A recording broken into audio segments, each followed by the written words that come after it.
So got my hair done. Thank you, Chelsea. You're welcome. She apologizes if her behind's up in the camera shot.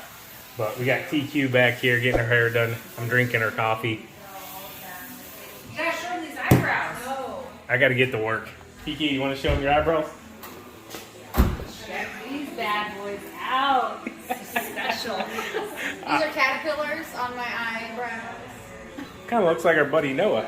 Yeah, I already said something to Did him. you? I gotta get to work. See you later. Love you. See you, Chelsea. Bye. Peace out. Thank you. Alright, so I've shared with you guys before. Do I have my sunglasses? Yes, I do.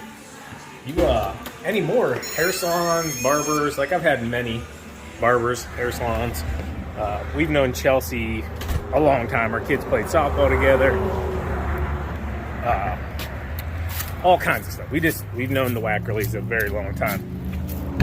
So we come here, which is not close to home, but it's getting in. So right now you got to put like a 2.5 week notice in just to get a haircut. So yeah, it's crazy out here right now. Don't hit my own car. I've already did that once. But yeah, had to get the haircut for the EXPO. So officially a good morning, everyone. A little bit different start to the day. Just simply, we got so much stuff we got to get done so we can make this EXPO event.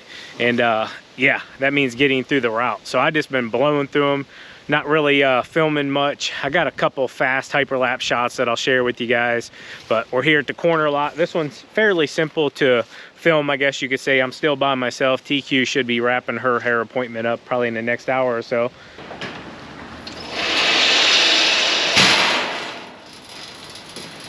Ready, set, hut. That didn't work out. Get off the trailer.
quick, guys, I want to talk to you about leaf season, okay? And I don't want any of you to get discouraged, and I'm going to show you throughout leaf season here in 2022 multiple ways that you can take care of leaves so that you're staying productive and you're making your company and yourself more money. Because a lot of times people see like the big leaf box setup that we have and they're like, oh man, I need that to do the job. And in reality, we didn't start there ourselves, okay? We started with just bagging leaves, mulching leaves, putting them in a pickup truck with a tarp. We had the crank out thing from Harbor Freight. If I remember, I'll find those videos and post them up here or down in the description. You can check those out. Those things worked for us for years, guys, until we built the company up and saved enough money, and then we were able to invest into a dump trailer and then invest into a debris loader and invest in making a custom aluminum box. With that being said, don't let not having the proper tools stop you from doing anything, okay? So right here, this job, this doesn't require a big dump trailer setup and a leaf debris loader. They just simply want them mulched in. That's exactly what we're gonna do. We're gonna mulch them in. We got 2 mows left on this one today, and then 1 more in about 2 to 3 weeks. We'll come back, do a final mow, and this lawn is done for the year. But with that being said, having to mulch the leaves in, we're doubling the cost. So typically this is a $60 lawn. Mulching in the leaves and mowing it, we're gonna be like 100 to 105 bucks, 110 bucks, okay? But I gotta get to work. Stay tuned. I'm gonna have a lot more leaf cleanup tips for you guys. Just get it done.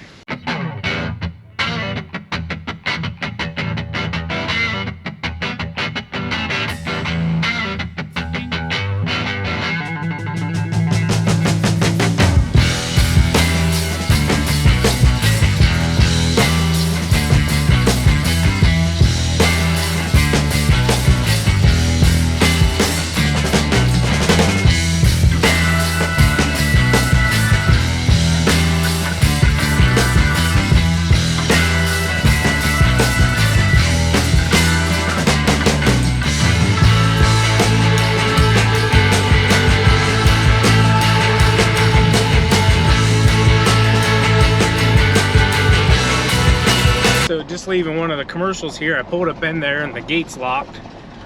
So a little bit later in the afternoon, I don't know what time they're closing right now. It's like 1:53, but they did mow the big field next to it, and it can probably wait regardless. Probably need 1 more mow here before the end of the year, but gonna move on. The sun is shining once again. Sitting here, just taking in the vitamin D, listening to the birds in the background. It's almost like the beach. It's so peaceful. Just a lot colder than normal. It's it is not like peaceful. the beach at all.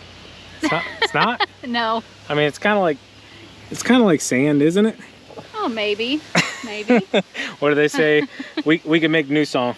Toes in the dirt, butt on a log. We'll keep working on that. Yeah, well, I'll keep you guys in touch or something. Album dropping soon. Yeah. Anyways, guys, we're just waiting right now on Dustin with Pole Barns Direct to meet us here, and basically we're doing an on-site and gonna talk about placement and options and just really the next step in finalizing our pole barn deal. And you know, you guys are gonna come along for the whole entire journey and kind of start to finish. We showed you the first video. I'll put a link down in the description if you want to see that one. When we actually went to Pole Barns Direct, talked with one of the owners, and yeah, just pretty much walked in. I mean, you can make an appointment, but you can literally just walk in there. They have so many great people in there working and very knowledgeable, and can take you in the back and kind of get you some ideas, and you know, you can give them your ideas and just kind of get the ball rolling from there. And so, what's nice about it is that they're honest and upfront with you. 100%. Like, with everything. Like, they told us, hey, you need to get this, this, this, and this done before we can even do this, this, this, or this. Yeah, so, mainly permits. Yes. So but permits are important things. Absolutely. Especially when you want to keep the government happy. And we want to keep the government happy, right? Oh, yeah. So anyways, we're going to chill out here for a minute. Dustin should be here any minute. And then, yeah, I guess if I can get you some film with him here, or maybe he can answer some questions, we'll do that. So. What's happening? How you doing? Not too bad. That was pretty good directions. Yeah, that wasn't bad. No? Got me right here. Yeah. Got me. I just jotted the address down. Got what I'm in today. They're gonna get a little muddy probably. Yeah, I don't have to get too far back in there. I just kind of want to get an idea of what you're doing and how this thing sets and what you guys are doing. with what you guys are doing here. Did Adam fill you in? We do a little video. Yeah, I kind of caught along with that. Okay. You all right with us filming? I don't care. It don't matter to me. Okay. We just kind of bring our subscribers along for the journey. A lot of them might be in the same boat as, you know, wanting to get a building or something, and Absolutely. you guys provide those, right? Yep. It usually starts like that. You know, you and Adam sit down, come up with a quote. Yep. Once you get a quote put together, we got some basic sizes and things like that.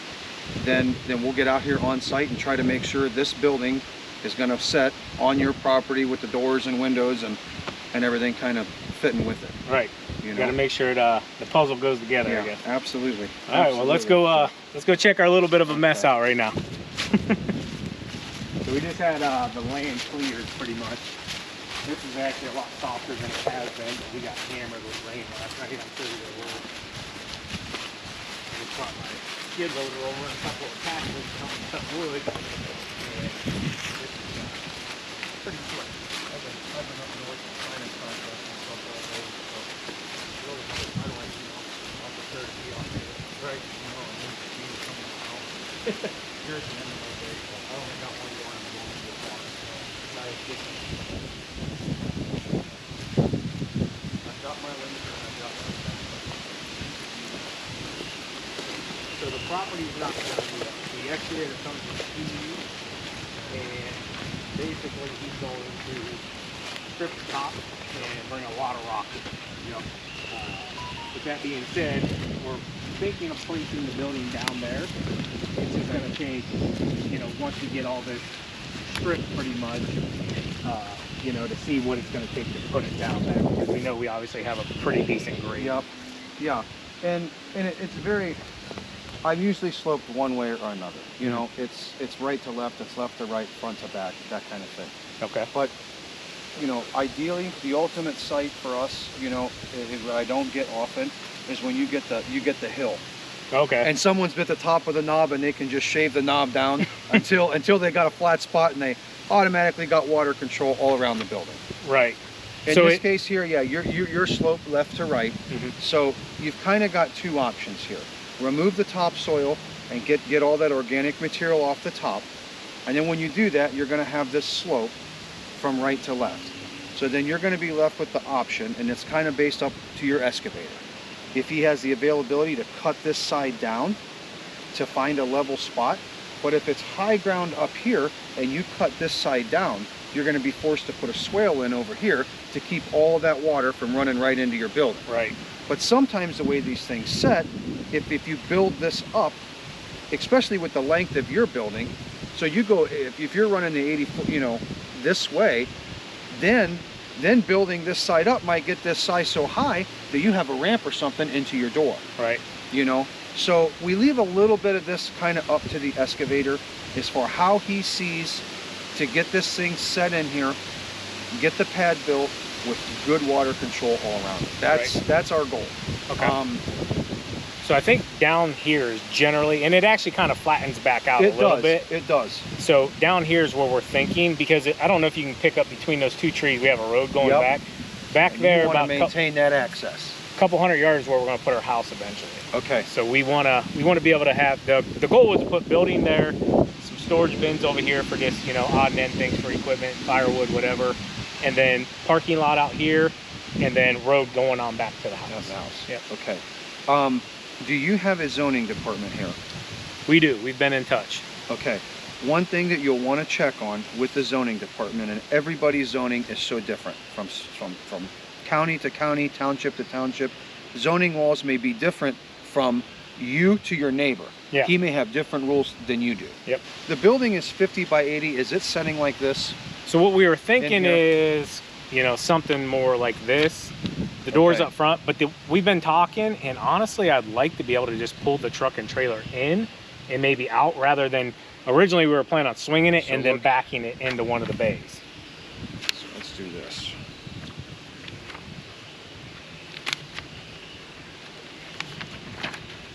So right now, what we've got here,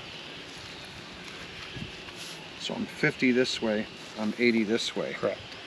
I've got a 14 by 14 door there, 14 by 14 door there. Yep. And I've got a man door. Yep. About a 30-foot porch. Yep. door underneath that, door beside the man door, another door in the back. There's a door in this back yeah, I think corner, maybe we were man going to door. put one in the back, And just we in can case move we the needed to stuff go around, behind that's it for fine. anything. And then we've got 1, 2, 3 windows there, 4 windows on the back, 3 windows on the front, and that's basically how that thing sits. So for orientation of this out here, like I said, I'm going to kind of leave that up to your excavator to kind of decide how this building sets. I'm going to have good access when you're all done. I've got a driveway that comes in here, gravel driveway coming in up to the pad. When he gets this topsoil cut down and he starts building your building pad. So we just want something compactable, and it doesn't have to be expensive. Okay. Bank run, clay, recycled concrete, a crushed 304, any of that stuff is wonderful. Okay. But we're going to have him stop right at that point at what I'm going to call your subgrade. Okay. Topsoil comes out, pretend this is dead level, and he cuts out 6 inches of topsoil. He's bringing in 6 inches of compacted fill, and he's stopping. Okay. Because everywhere on here that I have a post all the way around. When we start building this building, I'm going to have batter boards set up and string lines running all the way around this building. Yep. When I do that, and I'm going to be setting those posts, I drill these holes, all of that dirt is coming inside the building. Right. And it's an 18-inch hole, 40 inches deep. Some places that's 24 inches, 60 inches deep. It's a lot of dirt. Right. So what I don't want to do is I want to come in here with the crew and it looks like you're ready to pour concrete. Right. Somebody's got 57 limestone spread on there, and boy, she's pretty. Because it ain't going to look like that when I leave. Believe it or not, Adam kind of told us that when we were in the office. I don't say that enough. Yeah. I don't say that enough, you know, because as an excavator's doing it and he's hauling gravel and putting the driveway and doing that stuff, if you don't think through it a little bit, it makes sense. Let's just get all this done at the time. Yeah. So I would do 1s and 2s, construction driveway in, your big fist-sized material in, stop at your building pad and quit there. Let our big trucks, your big trucks, the concrete truck, let everybody run that in. Yep. Once they're all done, then you can top dress it with something fine, that'll filter in, lock in your driveway, and you're rolling. I think that's our game plan. Yeah, I think, I mean, that's a basic game plan as far as getting this site ready. Cool.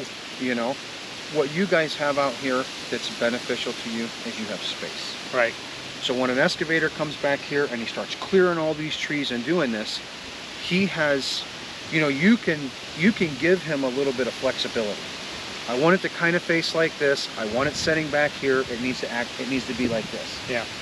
And then he can kind of do that where now if pulling the building 3 or 4 feet forward or 3 or 4 feet left helps the swale, the grade work with doing it, he's got that option. Yep. A lot of times when I do this, you know, on a house that you guys are landscaping and you're on a 1-acre lot and you got a 30 by 40 building, it's 5 feet from the property line, 10 feet off the back, and the 4 stakes go in the ground and that's where it goes. Yep. There's no way around it. So here, it's one thing about these bigger sites, it gives you a lot of flexibility, not only with building size, but maintaining water control.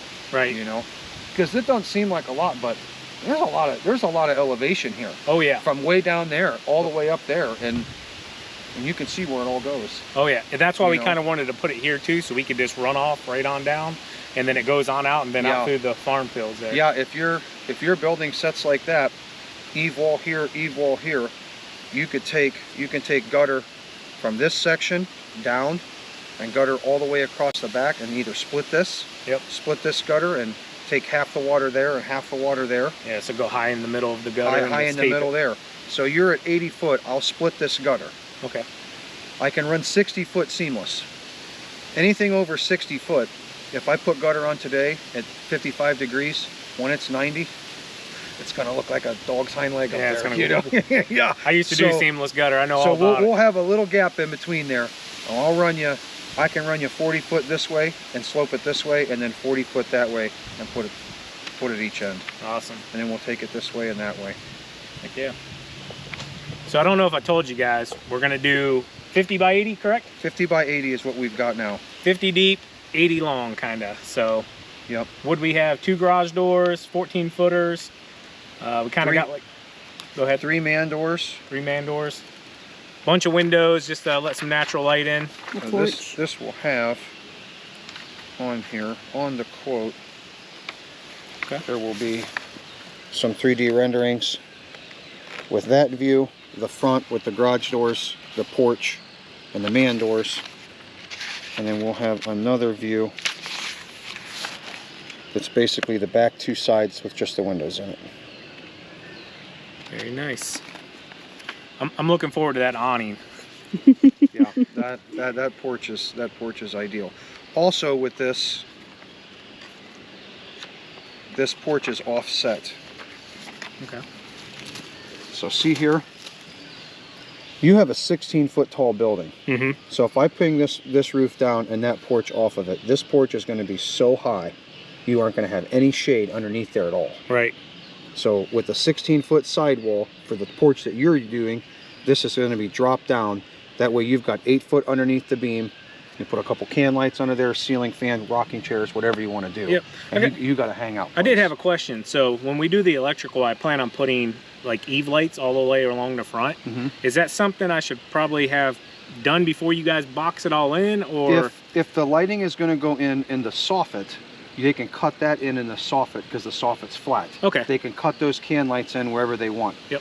A lot of times if you're going to do ceiling fans or porch lighting or something like that under the porch, I would come back and put that porch ceiling in after you get that electrical done. Okay. Yeah, I just got to make it comfortable for when she kicks me out of the house. I got a place to go, you know. To stay. Your own little man cave. Yeah, ain't no Dog little house. man cave. That's bigger than our house. Yeah, yeah. You kick him out, all his buddies are going to be there. Right. Yeah. Shoot, They might be here before I get here. Come down the road and mow the grass for me. Right. You know. Right.